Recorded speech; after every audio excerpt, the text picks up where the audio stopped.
Hello and welcome to The Explainer. Today, we are cracking the code on something that can feel, super complicated, but is absolutely essential for winning business here in South Africa.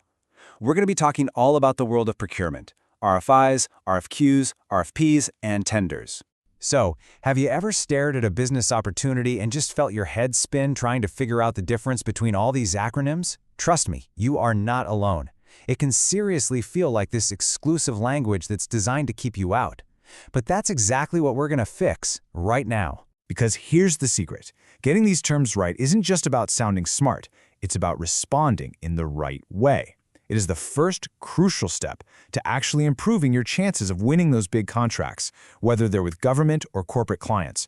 By the end of this, I promise, you'll have the confidence to navigate this world like a total pro. Okay, let's dive into this. We're going to start with the first and really the most foundational term you'll probably encounter, the RFI.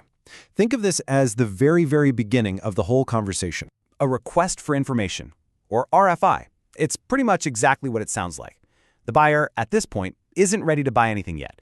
They're just doing their homework. They're trying to get a feel for the market, see who's out there, and figure out what kinds of solutions are even possible. They're just exploring. So what's your role in all this? Well, it's not to sell, it's to inform. You want to give them clear, helpful, really detailed information about what your business is capable of. This is your chance to position yourself as a knowledgeable expert in your field. So avoid that hard sell. Instead, focus on being a valuable resource.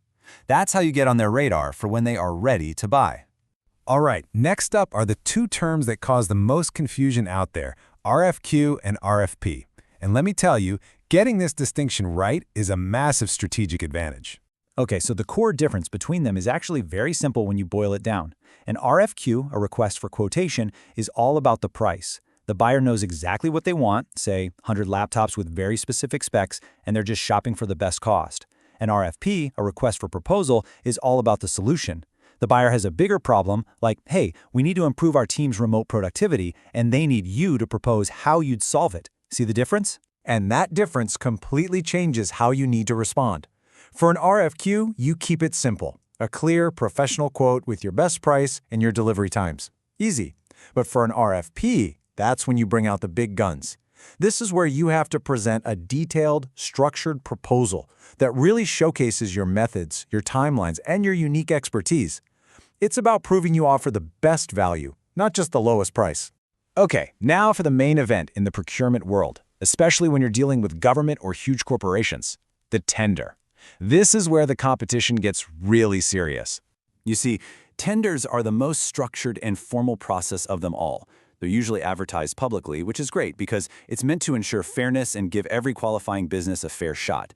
But it also means the rules are incredibly strict, the stakes are high, and your attention to detail has to be perfect. So, how do you even tackle one of these things? You break it down. Step 1, get the official document, which is often called a request for tender or RFT.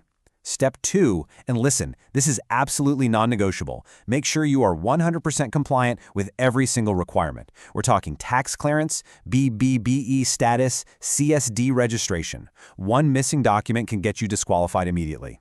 Step 3, write that comprehensive proposal. And finally, step 4, submit it perfectly, exactly the way they tell you to. So we've defined all the pieces of the puzzle. Now let's put it all together into a simple, winning strategy that you can start using right away. So if we boil it all down, this is the simple code you need to remember. RFI is about sharing information. RFQ is about quoting a price. RFP is about proposing a solution. And a tender? Well, that's a full-blown competition.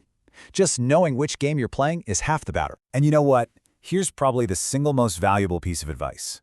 Don't get discouraged if you don't win every single time. Think of every response you send, whether it's for an RFI, RFQ, or RFP, as a marketing opportunity. It's a door opener. When you consistently put in professional, high-quality responses, buyers notice that. You're building a reputation that will absolutely pay off in the long run. So there you have it, the procurement alphabet soup decoded. You now have the clarity to move forward with real confidence. The only question left is, with this knowledge in your toolkit, which opportunity are you going to go after first? Thanks for joining us on The Explainer.